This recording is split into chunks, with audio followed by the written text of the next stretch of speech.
Keir Starmer is announcing plans for a digital ID scheme, which will be compulsory for anyone who wants to work in the UK. The government says it will help crack down on illegal working. Opponents say that there are risks to privacy and that the scheme won't stop people coming into the country illegally. So as we await the Prime Minister, let's cross over to talk to our political correspondent, Harry Farley. And Harry, there are a lot of things that we don't quite know about how this ID scheme will work. And my understanding is that Keir Starmer is now approaching the podium. So let's find out if the Prime Minister will flesh out those details. Good morning, and really good to see you. And Alita, thank you very much for that introduction. Thank you to all of you here for joining us today. And can I take this early opportunity to thank all of those that work behind the scenes to bring this event together and allow us this opportunity to discuss. So thank you very much to them.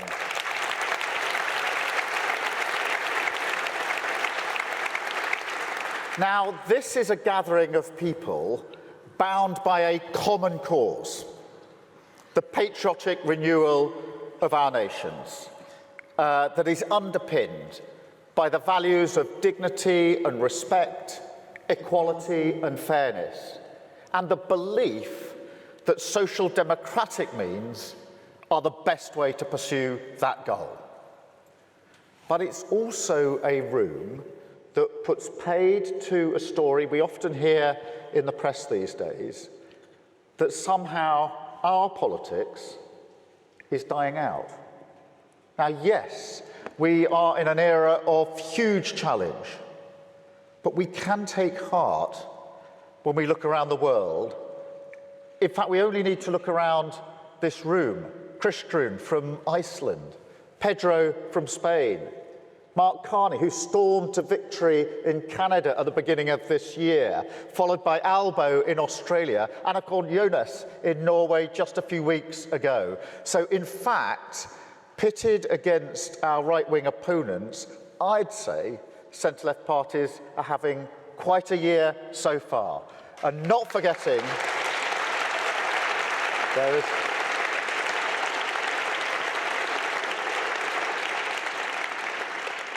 Good morning, Pedro. We're just hailing you being here. But not forgetting, of course, the Labour Party's victory in July of last year, getting a landslide victory here in the United Kingdom. So I'm sorry, I don't accept that argument that somehow our politics is dying out. But I do accept that it is now time for Social Democrats to confront directly some of the challenges and some of the lies, frankly, that have taken root in our societies. Because we don't just hear these stories about our politics, we also hear stories about our great countries, our communities, our cities, that simply do not match the reality that we see around us. And it's very good to have you here in London. I hope you've enjoyed yourself here in our capital city. Maybe gone out for breakfast this morning, popped into the pub for a pint last night, maybe enjoyed the last rays of sunshine in our beautiful parks. And if you have done any of those things or other brilliant things in London, you may have noticed that this city isn't the wasteland of anarchy that some would have you believe. But that, in a sense, captures what we're up against, doesn't it? And there are versions in all of your countries where places, institutions, communities are portrayed in a way that is a million miles from reality. A sort of industrialized infrastructure of grievance, an entire world, not just a world view, created through our devices that is miserable, joyless, and demonstrably untrue. And yet, in another way, and this is the challenge, also totally cohesive, because it preys on real problems in the real world, identifies clear enemies. That's us, by the way. And at its heart, its most poisonous belief, and this was on full display here in London just under 2 weeks ago, that there's a coming struggle, a defining struggle, a violent struggle for the nation, for all of our nations. And you don't have to be a great historian to know where that kind of poison ends up. And you can just feel it in a language that is naked in its attempt to intimidate. Because it's not careless or accidental, it's part of a strategy. They want politics to be a choice between globalists and nationalists, to draw a dividing line between the elites and the people, in which somehow our rich story of patriotism and pride, our common cause with working people, our deep roots in the trade union movement in our communities, the desire and demand of working people for a voice in their future is claimed by those who have nothing in common with them or their values. Only a cynical intent to exploit their fears to benefit themselves. That is what we're up against. So we must show our politics, resolutely opposed to a status quo that doesn't deliver for working people. The worst thing we can do is to defend the status quo. It hasn't worked for working people. We must be determined to deliver change in their interests. Patriotic renewal, rooted in our own national stories, restoring pride where people live and work. We fight for our values, decency, tolerance, respect, and most importantly, we focus on the countries we can become through renewal, national renewal. Now, that's not a new argument for social democrats, but it is the beating heart of our politics, the nation state, harnessing the potential of the whole country, providing security and opportunity for working people, together squaring up to the challenges of a world that is frankly more dangerous, less secure than many of us have known in our lifetimes. We have to respond to that, not by turning inward, but with even deeper solidarity, alliances and partnerships built upon common values, the rules-based order that has kept the peace in our world since the last century. The coalition of the willing, strong not just because of the depth of our shared beliefs, but because we recognise that the security and safety of the people that we serve depends on our relationships, our willingness to stand up together across our different political traditions and not be cowed by tyranny.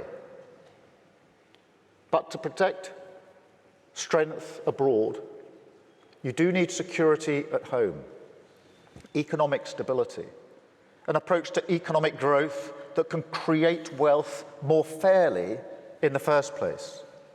Proud working-class towns and cities, so often disenchanted with mainstream politics because the economy does not work for them, and because that's been true for a very long time. And they're losing trust in our ability to deliver the change that they want to see. They don't want handouts or help. They want to stand on their own feet. I'll give you an example from the United Kingdom. Yesterday, we announced £5 billion to be spent by local people, however they see fit, in their communities, restoring a pub, reviving a community hall, reopening a youth club. But the important thing is not coming cap in hand to Whitehall to get the green light on a project, but actually allowing control to be with the communities where the funding is going, so they can choose what it's spent on, because those with skin in the game know what's best for their communities. It's about restoring control and agency, having the respect for working people to choose what's right for them. And that is how they stand proudly as partners in a social democratic nation. So our approach to the economy, investment, yes, of course, in everything from defence to energy, creating good, well-paid jobs. Industrial policy, yes, of course, our proud heritage of making things, relighting the fires and the factories across the country. In public services, absolutely, for all of us, from healthcare to transport, and financial prudence, which is non-negotiable. But it does also mean stripping out regulation so we can build more and build more quickly. And the private sector can create wealth in every community. Now, some people call this approach abundance. I have a different phrase for it: social democracy. But the way I see it, this is the defining political choice of our times. A politics of predatory grievance, preying on the problems of working people, and using that infrastructure of division against the politics of patriotic renewal, rooted in communities, building a better country, brick by brick from the bottom up, including everyone in the national story. Difference under the same flag. Because wherever you are in the world, we all have our different national symbols. And what I'll say is this: we must fight for them. Stand up to those who tell us that there's a tension between our symbols of pride and symbols of inclusion, our multi-ethnic modern nation and our history and heritage. There is not. They are one and the same thing. That's the social democratic argument. It is a powerful one, and we must never surrender it. But of course, you need more than symbols for nation building.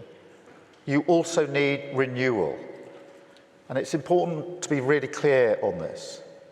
Renewal is not just fixing problems in some managerial sense. That is important, of course it is. People are very disappointed with the pace of change in government. It's so much slower than almost every other facet of their lives. So we do have to speed up. Poor delivery is a threat to mainstream politics. But renewal is a deeper argument. It means demonstrating to working people that, as well as the economy, the state is being run in their interests. And that does mean we've got to look ourselves in the mirror and recognise where we've allowed our parties to shy away from people's concerns and let the politics of purity patronise people. Now, you will all have issues in your own countries, but in Britain, it's illegal migration. And I suspect that may be the same in a number of other countries. For too many years, it's been too easy for people to come here, slip into the shadow economy, and remain here illegally. Because, frankly, we've been squeamish about saying things that are clearly true. It's not just that it's not compassionate left-wing politics to rely on labour that exploits foreign workers and undercuts fair wages, but the simple fact that every nation needs to have control over its borders. We do need to know who is in our country. Our immigration system does need to be fair if we want to maintain that binding contract that our politics is built on. Otherwise, it undermines trust, undermines people's faith that we're on their side, and their belief that the state can and will work for them. And that is why today I am announcing this government will make a new free-of-charge digital ID mandatory for the right to work by the end of this Parliament. Let me spell that out. You will not be able to work in the United Kingdom if you do not have digital ID. It's as simple as that. Because decent, pragmatic, fair-minded people, they want us to tackle the issues that they see around them. And of course, the truth is, we won't solve our problems if we don't also take on the root causes, looking upstream to tackle poverty, conflict, climate change, issues that aren't just intolerable for those of us who care about inequality and injustice wherever it's found in the world, but which have clear consequences for our own citizens. Take Russia's aggression in Ukraine. We all have a responsibility for the future of our continent. to stand tall where oppression and violence rears its head. But it is also about energy security, because Putin and other tyrants have used their control over energy supplies as a threat. They've pushed up energy bills, threatened to keep doing so unless they get their way. And that's why we're investing in our own energy, sovereign control over our own future, whether that's nuclear, wind, solar power. Now, this will create good jobs, but it will also take the boot of tyrants like Putin off our throat. So our mission to become a clean energy superpower is about future-proofing energy supply, bringing energy bills down and protecting the planet that we all live on, doing right by our values and by our countries and our citizens. Because in this era, we must be the nation builders. We must be the patriots in our countries. We must show working people that we, and only we, can deliver the pride and belonging they seek. Their communities strong, cohesive, changed for the better, taking control of our future, tackling the big challenges, whether that's climate change or illegal migration, not shying away from them. That is how we win. That is how we rebuild. That's how renewal defeats grievance. Thank you very much for listening. Thank you very much for being here. I really appreciate it. Thank you very much.